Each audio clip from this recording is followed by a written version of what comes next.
Je m'appelle Megan Foster et j'ai 42 ans.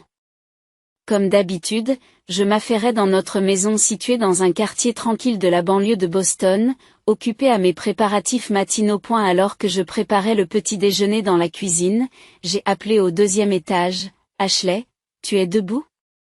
Je m'inquiète toujours que ma fille de 15 ans ne dorme pas assez. Mon mari Daniel a descendu les escaliers et m'a accueilli avec un sourire.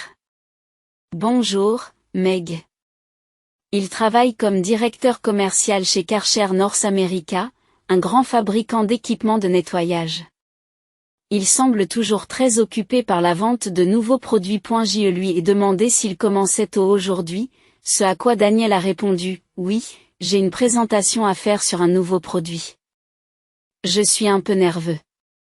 Je lui ai tapoté légèrement l'épaule et l'ai encouragé « Tu vas bien t'en sortir. » Je suis sûr que tout se passera bien. Finalement, Ashley est descendue et nous avons pris le petit déjeuner tous les trois. Maman, est-ce que je peux aller au centre commercial avec mes amis après l'école aujourd'hui ? Demande Ashley. J'ai réfléchi un instant avant de lui demander si elle avait fait ses devoirs. Elle a répondu avec assurance, bien sûr. J'ai tout fini hier. D'accord, tu peux y aller. Mais reviens avant 20 heures. J'ai donné ma permission et Ashley s'est exclamée joyeusement, merci. Après le petit déjeuner, nous sommes partis chacun vers nos occupations quotidiennes. Je passe mes journées à enseigner l'anglais au lycée de Quincy. J'adore enseigner et j'éprouve une grande joie à voir mes élèves progresser. Ce soir-là, lorsque Daniel est rentré à la maison, il avait l'air un peu troublé. Qu'est-ce qui ne va pas ? Demandai-je, et après un moment d'hésitation, il commença à parler. Eh bien, il semble que Rachel ait perdu son emploi. Rachel est la belle-sœur de Daniel, âgée de 35 ans. Dès que j'ai entendu son nom, une vague d'angoisse m'a envahi. Tous les problèmes qu'elle avait causés dans le passé ont défilé dans mon esprit comme un montage. Daniel continue, elle demande si elle peut rester avec nous temporairement. Tu penses que ça ira ? J'ai choisi mes mots avec soin et j'ai répondu, bien. Tu te souviens de ce qui s'est passé la dernière fois qu'elle est restée avec nous ? Daniel m'a alors interrompu en disant, je sais. Mais je pense que cette fois-ci, ce sera différent. Elle semble avoir appris sa leçon. J'ai poussé un profond soupir. La gentillesse de Daniel est à la fois sa force et parfois sa faiblesse. D'accord. Mais si quelque chose arrive, tout ira bien, Meg. Je suis sûr que les choses vont s'arranger cette fois-ci, dit Daniel avec assurance. Cette nuit-là, je n'arrivais pas à dormir. Je craignais que l'arrivée de Rachel ne vienne perturber notre quotidien paisible. En regardant par la fenêtre, j'ai vu des étoiles scintiller dans le ciel paisible de la nuit. J'ai finalement fermé les yeux, priant pour que cette tranquillité dure longtemps. Rachel est arrivée chez nous par un samedi après-midi pluvieux. On a sonné à la porte et Daniel s'est précipité pour l'accueillir. Je l'observais depuis le salon, un peu tendu. Rachel. Cela fait un moment, a déclaré Daniel d'une voix enjouée. Merci de m'accueillir, Daniel, a répondu Rachel d'une voix un peu réservée. Lorsqu'ils sont entrés dans le salon, je me suis levée pour l'accueillir. Bienvenue, Rachel, ai-je dit. Rachel avait l'air un peu amaigrie et fatiguée. Merci, Megan. Je suis désolée pour le dérangement, dit-elle. Ashley a dévalé les escaliers en s'exclamant, tante Rachel. Elles étaient heureuses de se revoir après un long moment et ont immédiatement commencé à bavarder. Ce soir-là, au cours du dîner, Rachel nous a raconté sa perte d'emploi. La situation financière de l'entreprise s'est détériorée et il y a eu un licenciement massif. C'était si soudain ? Dit-elle d'une voix traînante. Ce n'est pas grave, Rachel. Tu peux chercher un nouvel emploi pendant que tu es ici. Il n'y a pas besoin de se précipiter, dit Daniel avec gentillesse. J'étais d'accord, mais intérieurement, j'avais des sentiments contradictoires. Je craignais que le séjour de Rachel ne se prolonge. Au fil des jours, j'ai commencé à remarquer que la présence de Rachel influençait peu à peu la vie quotidienne de notre famille. Ce qui m'a particulièrement inquiété, c'est la rapidité avec laquelle elle se rapprochait d'Ashley. Un soir, alors que je préparais le dîner dans la cuisine, j'entendis les rires joyeux d'Ashley et de Rachel dans le salon. Oui, et puis au lycée, c'est arrivé, disait Rachel. Inconsciemment, je me suis efforcée d'entendre. Les histoires de Rachel au lycée ne devraient pas être de très bons souvenirs. Je me souviens très bien qu'elle causait des problèmes à l'époque. Maman, qu'est-ce que tu fais? La voix soudaine d'Ashley me ramène à la réalité. Oh, j'étais juste perdue dans mes pensées, répondis-je, un peu gênée par mon comportement. Pendant le dîner, Rachel a commencé à interroger Daniel sur son travail. Daniel, comment se passe le développement des nouveaux produits chez Karcher? Je suis vraiment curieuse, a-t-elle demandé. Eh bien, nous avons quelques nouveaux produits qui vont sortir, mais je ne peux pas en dire plus. C'est confidentiel pour l'entreprise, vous savez, répond Daniel, l'air un peu mal à l'aise. Daniel semble un peu mal à l'aise, mais il répond. Mais quelle est l'orientation générale? Des produits respectueux de l'environnement, peut-être, insiste Rachel. Me sentant un peu mal à l'aise, j'ai essayé de changer de sujet. A eu fait, Rachel, comment se passe ta recherche d'emploi? Eh bien, j'essaie, a-t-elle répondu en fronçant légèrement les sourcils. Mais ce n'est pas facile de trouver quelque chose. Ce soir-là, j'ai parlé à Daniel dans notre chambre. Rachel semble s'être rapprochée d'Ashley ces derniers temps. Daniel a levé les yeux de son livre et a dit, oui, je pense que c'est une bonne stimulation pour Ashley. J'ai hésité mais j'ai continué, mais je suis un peu inquiet. Considérant le passé de Rachel, Daniel fronce légèrement les sourcils et dit, Meg, laissons le passé au passé. Je pense que Rachel a changé. Je me suis tue. Je ne voulais pas perturber l'harmonie familiale. Mais intérieurement, j'étais toujours inquiète. En regardant par la fenêtre, j'ai vu le clair de lune éclairer tranquillement le jardin. Combien de temps cette vie quotidienne paisible allait-elle durer? C'est sur ces pensées que j'ai fermé les yeux. C'était vendredi soir et je venais de rentrer de l'école. Tout en préparant le dîner dans la cuisine, je réfléchissais au cours d'aujourd'hui.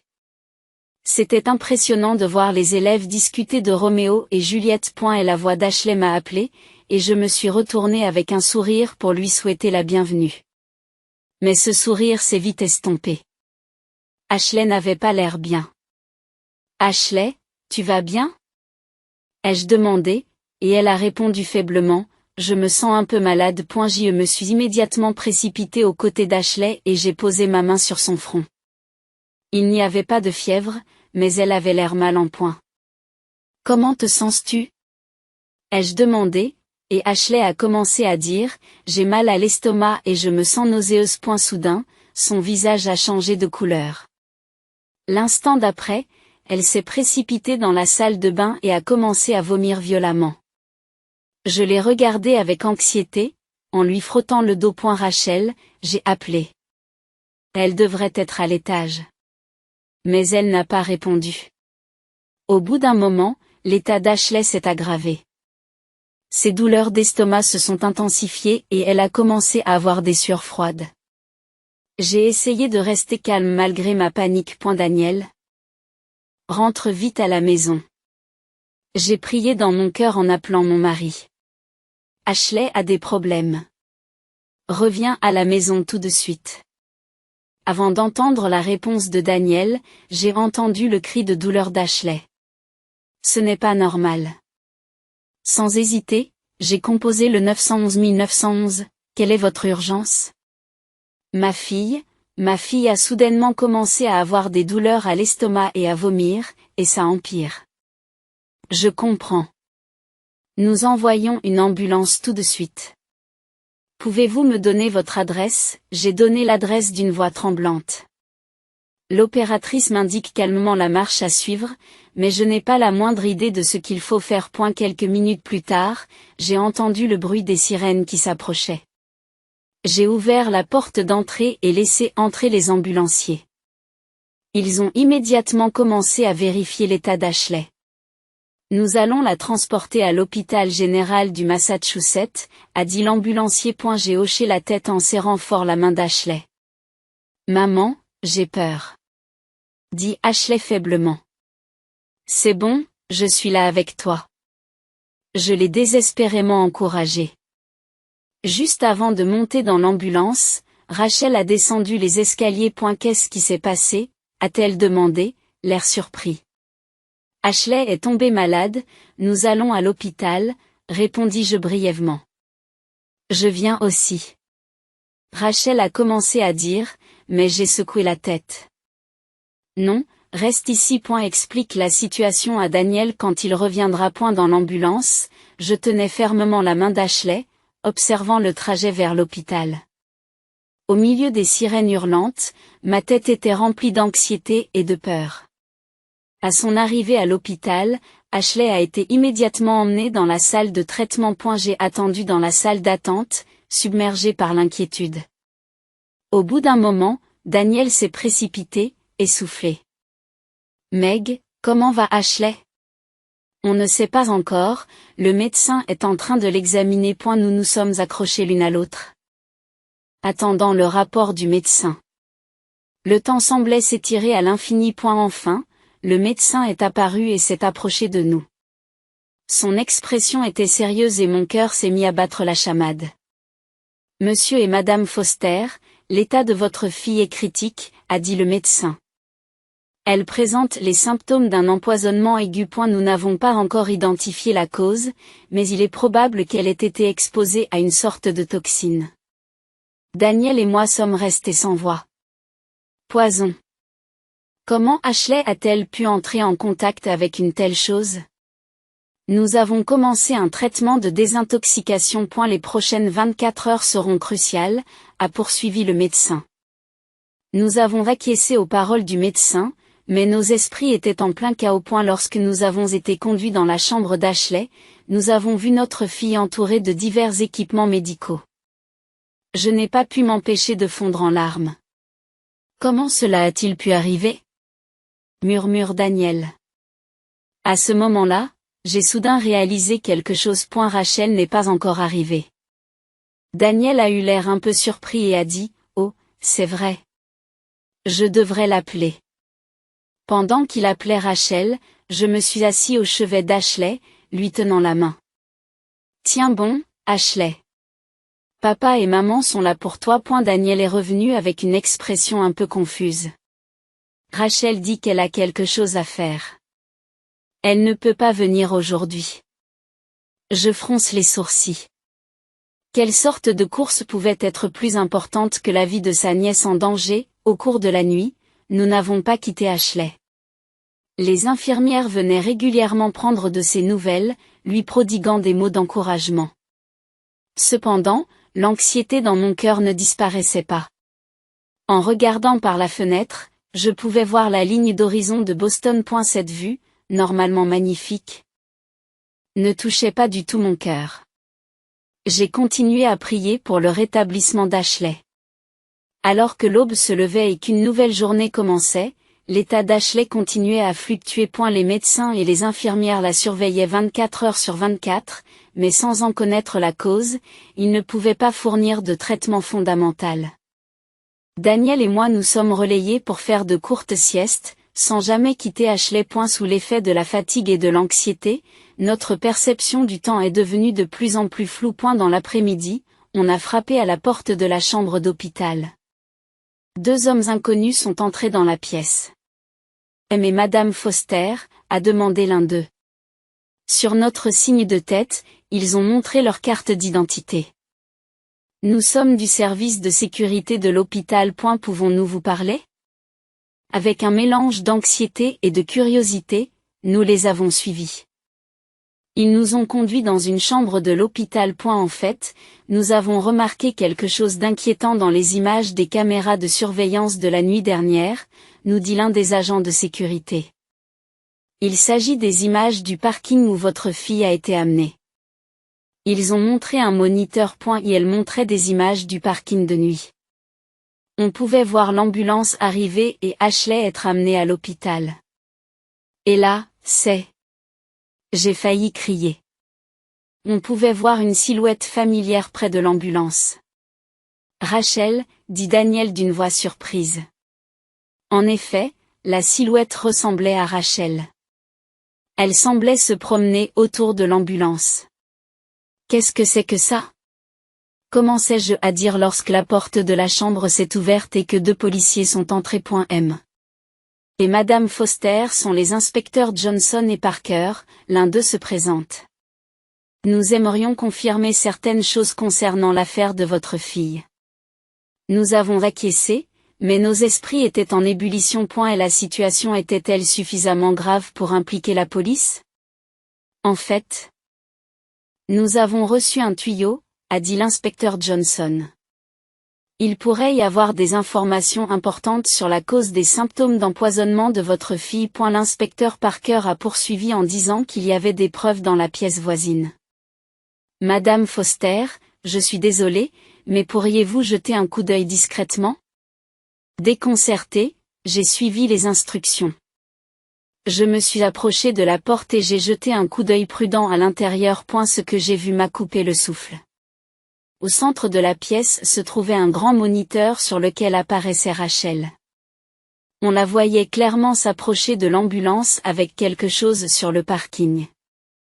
Diverses photos et documents étaient accrochés au mur. En y regardant de plus près, il y avait des photos de toxines qui auraient été trouvées dans la voiture de Rachel et des enregistrements d'échanges Snapchat entre elle et Ashley. Dans mon esprit, plusieurs souvenirs défilent comme un montage.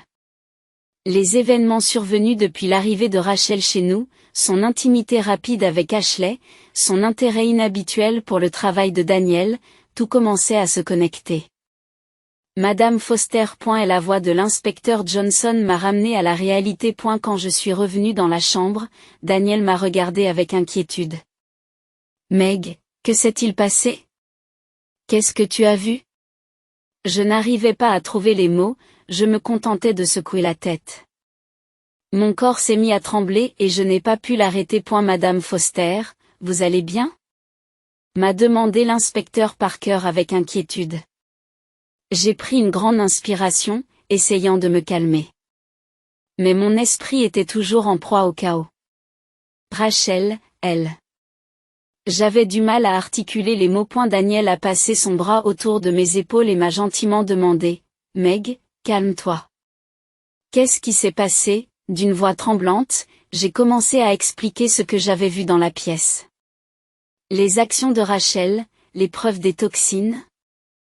Les messages Snapchat.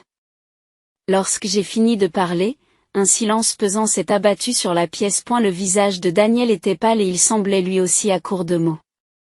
Est-ce que c'est vrai? Daniel a enfin pris la parole. L'inspecteur Johnson a répondu calmement, nous aussi nous avons du mal à y croire. Mais les preuves sont claires. Mais pourquoi? Demandai-je d'une voix désespérée. Pourquoi Rachel? L'inspecteur Parker a commencé à expliquer soigneusement, en choisissant ses mots. Pour l'instant, ce ne sont que des spéculations, mais il semble que Madame Rachel avait un autre motif. Elle l'était. À ce moment-là, mon téléphone portable a sonné bruyamment. En regardant l'écran, j'ai vu qu'il s'agissait d'un appel de Rachel. Tous les yeux de la salle se sont concentrés sur mon téléphone. J'ai regardé les visages des inspecteurs et après les avoir vus hocher la tête, j'ai répondu au téléphone d'une main tremblante. Bonjour, Rachel. Ma voix tremblait. Megan, écoute, la voix de Rachel était pleine de tension. J'arrive tout de suite. Je dois parler d'Ashley. J'ai regardé les inspecteurs dans les yeux. L'inspecteur Johnson a fait un petit signe de tête, alors j'ai continué la conversation. Rachel, qu'est-ce que tu as fait à Ashley? Ma voix était un mélange de colère et de peur. À l'autre bout du fil, j'ai entendu Rachel halter. Tu sais, sa voix s'est éteinte. Pourquoi? Demandai-je, essayant de réprimer l'envie de crier. Pourquoi Ashley? Megan, écoute, dit Rachel désespérément. C'est un malentendu. Je n'ai jamais voulu faire de mal à Ashley. À ce moment-là, j'ai entendu le bruit des sirènes en arrière-plan. J'ai entendu Rachel inspirer brusquement. Rachel, où es-tu? Demandai-je. Sur le parking de l'hôpital, sa voix tremblait. Megan, Soudain, L'appel a été coupé. Et la pièce est à nouveau enveloppée d'un silence pesant. Elle est là, dit tranquillement l'inspecteur Johnson. Nos collègues sont déjà en route pour la scène. Daniel se lève. Nous devons y aller. Nous devons voir Rachel. Je me suis levé aussi, mais mes jambes tremblaient. J'y vais aussi. L'inspecteur Parker dit prudemment, tous les deux, cela pourrait être dangereux. Vous ne pouvez pas nous laisser faire? Mais Daniel et moi étions déterminés. Rachel est notre famille, dit Daniel. Nous devons être ceux qui la rencontreront. Les inspecteurs ont hésité un moment, mais ont finalement accepté. D'accord. Mais suivez nos instructions à la lettre. Nous nous sommes précipités vers le parking. Dans l'ascenseur, j'ai serré fort la main de Daniel. Sa main était froide et tremblait elle aussi. Lorsque nous sommes arrivés sur le parking, plusieurs voitures de police étaient garées. Et au centre, une voiture. La voiture de Rachel. Rachel. Appela Daniel. La porte de la voiture s'est lentement ouverte et Rachel est apparue. Son visage était pâle et ses yeux étaient remplis de larmes. Daniel. Megan. Sa voix tremblait. Je veux expliquer. Des policiers s'approchent de Rachel. Elle n'a montré aucun signe de résistance, se contentant de nous regarder. Pourquoi? Demandai-je à nouveau. Pourquoi Ashley? Rachel a pris une grande inspiration. Je ne voulais pas blesser Ashley.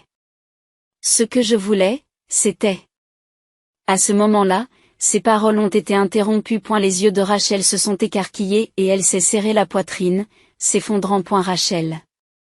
Daniel s'est précipité vers elle. Des policiers et des ambulanciers sont intervenus immédiatement et Rachel a été placée sur une civière et transportée à l'hôpital. Nous sommes restés là, abasourdis par la scène. Tout semblait surréaliste, sans aucun sens de la réalité. L'inspecteur Johnson s'est approché de nous.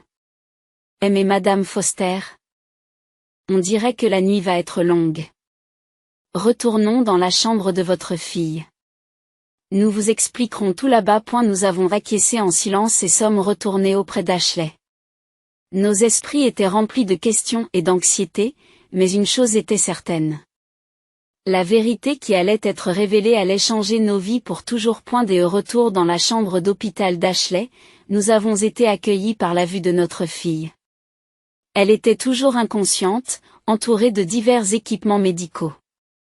Chaque fois que je voyais cette scène, j'avais l'impression que mon cœur était serré. Les inspecteurs Johnson et Parker sont entrés discrètement dans la chambre.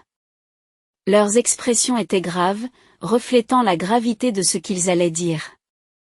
Monsieur et Madame Foster, commença l'inspecteur Johnson. L'interrogatoire de Rachel est terminé. Elle a tout avoué. Daniel et moi avons retenu notre souffle. Le moment d'apprendre la vérité était arrivé. Le motif de Rachel était de voler des informations confidentielles à votre entreprise, Monsieur Foster. Le visage de Daniel s'est déformé sous l'effet de la surprise et de la confusion. Mes entreprises.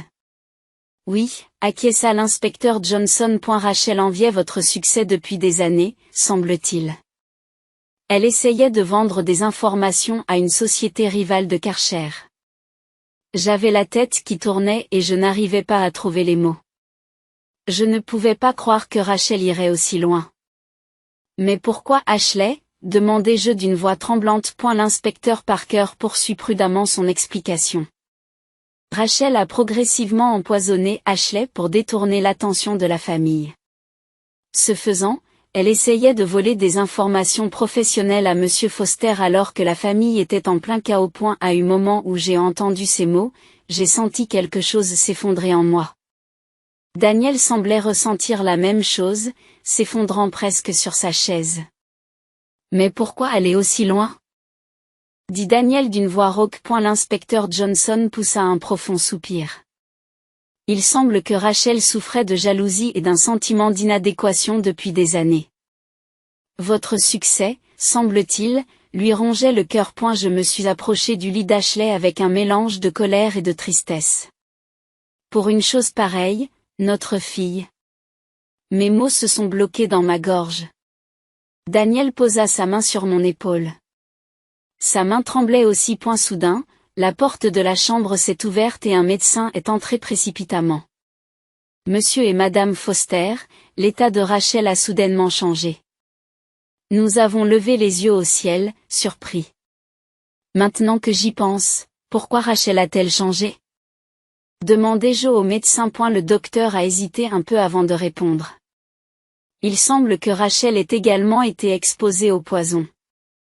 Probablement qu'en empoisonnant Ashley, elle en a accidentellement ingéré elle-même. C'est probablement dû à sa négligence et à son ignorance dans la manipulation de la toxine. En entendant ces mots, nous ne savions plus où donner de la tête. Rachel aussi, sa vie est en danger. Demandai-je d'une voix étonnamment calme, même pour moi. Le médecin a hoché la tête. Elle est actuellement soignée dans l'unité de soins intensifs. Mais la situation est critique. Un silence pesant s'est installé dans la pièce. Même les inspecteurs semblaient déconcertés par la tournure inattendue des événements. Le traitement d'Ashley. Demande Daniel avec anxiété au médecin. Nous faisons de notre mieux pour l'instant. Avec les informations que nous avons obtenues de Rachel, nous pouvons maintenant fournir un traitement plus approprié, répondit le médecin d'un ton légèrement optimiste. Je respire profondément. Il est difficile d'avoir de l'espoir dans cette situation, mais nous devons regarder vers l'avant. Que va-t-il se passer maintenant? Murmurai-je. L'inspecteur Johnson m'a répondu calmement que nous allions poursuivre notre enquête. Il reste encore beaucoup de points à éclaircir, comme le lien avec l'entreprise rivale. Daniel a levé les yeux au ciel et a dit d'un air déterminé, « Je vais m'occuper des affaires de l'entreprise. Pour l'instant.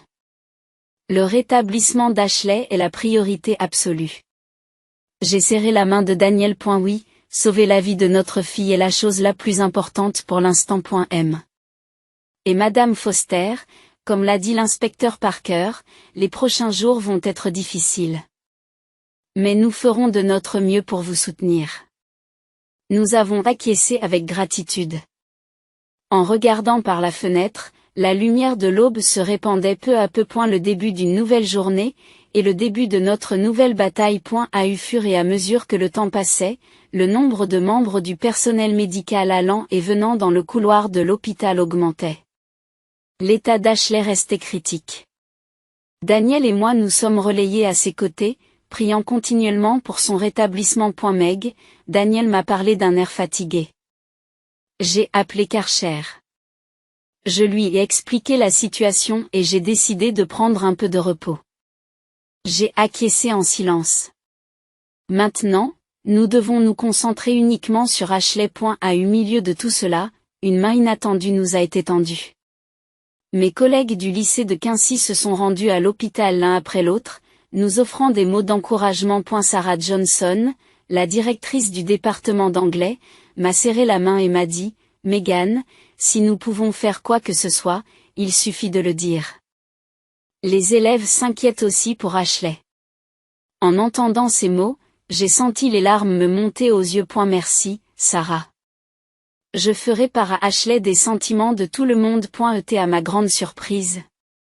Mes élèves avaient fait des cartes de messages pour Ashley. Les murs de la chambre d'hôpital étaient décorés de cartes colorées.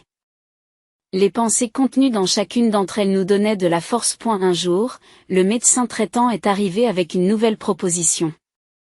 Monsieur et Madame Foster, j'aimerais consulter le docteur Emily Harris, une spécialiste en toxicologie de l'hôpital pour enfants de Boston. Cela vous convient-il? Nous avons immédiatement accepté. Le lendemain, le docteur Harris s'est rendu dans la chambre d'hôpital. Elle nous a accueillis avec un sourire chaleureux. J'aimerais essayer une nouvelle thérapie de désintoxication, a commencé à expliquer le docteur Harris. Il s'agit d'une méthode récemment mise au point qui semble prometteuse pour les cas comme celui d'Ashley. Nous avons eu l'impression de trouver une lueur d'espoir. S'il vous plaît, aidez Ashley. Ai-je dit désespérément. Le traitement a commencé et nous avons suivi l'évolution de l'état d'Ashley en retenant notre souffle. Au fur et à mesure que le temps passait, des changements sont apparus dans son état. Son pouls se stabilise, se réjouit l'infirmière. En entendant ces mots, Daniel et moi nous sommes spontanément serrés dans les bras l'un de l'autre. Nous ne pouvons pas encore nous détendre, mais c'est un progrès indéniable. Pendant ce temps, l'état de Rachel s'améliorait aussi progressivement. Elle n'avait pas encore repris conscience, mais il semblait qu'elle n'était plus en danger de mort. Un jour, Daniel m'a parlé doucement. À propos de Rachel, qu'est-ce qu'on fait quand elle se réveille? J'ai pris une grande inspiration. Honnêtement, je n'ai pas encore la capacité émotionnelle de penser à Rachel. Pour l'instant, je veux juste penser à Ashley. Daniel acquiesce en silence. Il doit probablement ressentir la même chose. Au fil des jours, nous avons continué à prier pour le rétablissement d'Ashley, oscillant entre l'espoir et l'anxiété.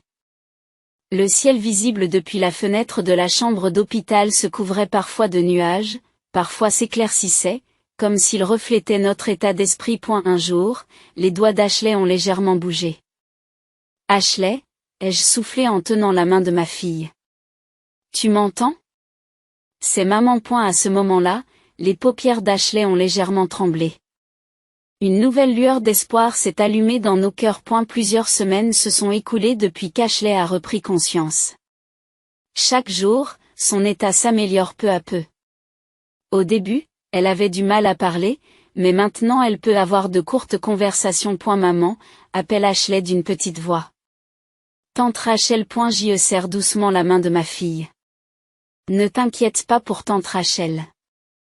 Tu dois te concentrer sur ta guérison. Parallèlement au rétablissement d'Ashley, les préparatifs du procès de Rachel avançaient. Elle avait été inculpée d'espionnage industriel et d'agression, et devait être jugée par un tribunal fédéral. Un jour, Daniel m'a parlé à voix basse. Meg, j'ai reçu un appel de l'avocat de Rachel. J'ai reçu un appel de l'avocat de Rachel. Elle veut nous parler. J'ai poussé un profond soupir. Je ne suis pas encore prête pour ça. Daniel a hoché la tête, montrant sa compréhension. Je comprends.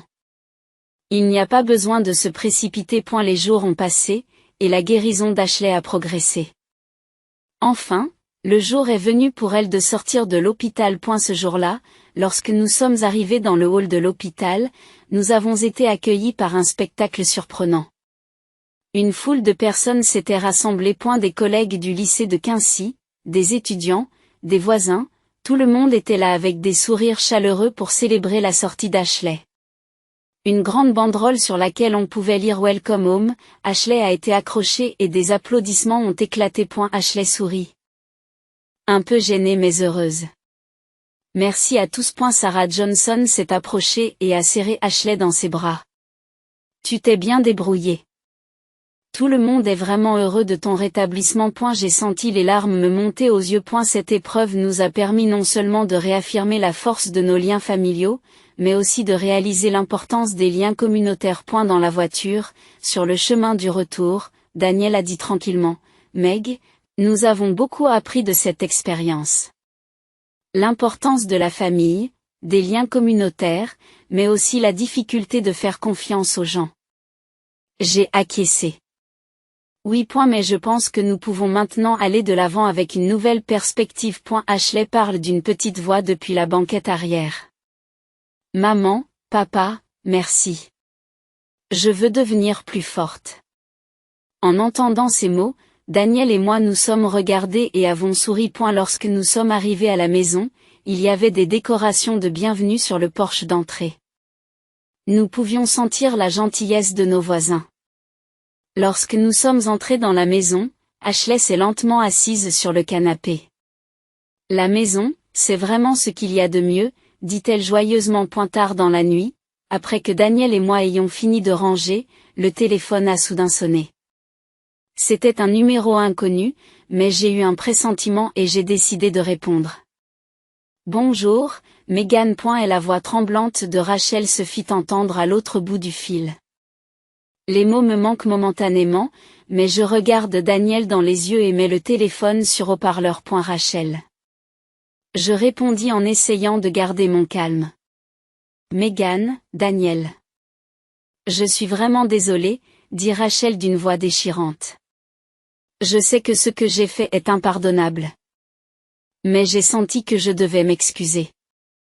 Daniel et moi avons écouté en silence. Rachel continue, pour avoir blessé Ashley, pour avoir trahi votre famille. Je suis vraiment désolée. Un long silence a suivi. Finalement, Daniel a pris la parole. Rachel, tes actions nous ont profondément blessés. Nous ne pouvons pas te pardonner tout de suite. Mais nous avons reçu tes excuses.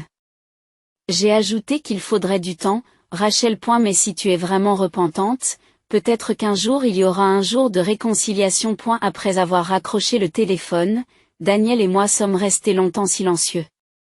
Cette conversation pourrait être le début de notre long processus de guérison. Nous nous sommes assis tranquillement autour d'Ashley, passant du temps en famille. Dehors, le soleil se couchait, annonçant le début d'une nouvelle journée. Cette expérience nous a appris beaucoup de choses. Les liens de la famille, le soutien de la communauté et l'imprévisibilité de la vie. Mais en même temps, nous avons acquis la force de surmonter les difficultés. De nombreux défis nous attendent encore dans notre vie future. La réconciliation avec Rachel, le rétablissement complet d'Ashley et la réadaptation à la vie quotidienne. Mais nous avons la force de les surmonter. En regardant par la fenêtre, les étoiles commençaient à briller. C'était comme si elles célébraient le début de notre nouvelle vie. Quelques jours plus tard, nous avons reçu un appel du procureur. La date du procès de Rachel avait été fixée. Le procès commence le mois prochain, m'a dit Daniel. Selon le procureur, Rachel sera accusée d'espionnage industriel et d'agression. J'ai poussé un profond soupir. Quelle pourrait être la durée de la peine?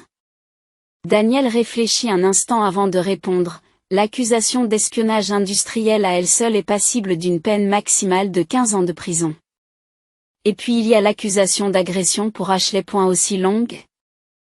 Je n'ai pas pu cacher ma surprise. Oui. Mais la peine réelle dépendra de l'issue du procès. L'attitude de Rachel et son degré de remords seront également pris en considération. Ashley s'est immiscée dans la conversation. Tante Rachel a-t-elle vraiment fait quelque chose de mal? Nous avons regardé le visage de notre fille. Les yeux d'Ashley montraient de la tristesse et de la confusion. Oui, Ashley, ai-je expliqué gentiment. Mais elle sera jugée conformément à la loi. Et peut-être qu'un jour, elle pourra se réhabiliter. Daniel a acquiescé.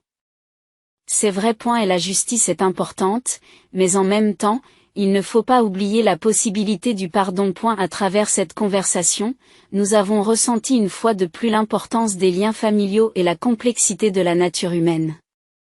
Les actes de Rachel sont impardonnables, mais elle est aussi humaine. Après son jugement, la façon dont elle reconstruira sa vie est peut-être aussi un point sur lequel nous devons veiller. Eh bien, demain marque le début de nouveaux jours, ai-je dit à ma famille. Daniel et Ashley ont acquiescé et nous nous sommes regardés. Après avoir surmonté cette épreuve et renforcé nos liens familiaux, nous étions prêts à faire un nouveau pas en avant.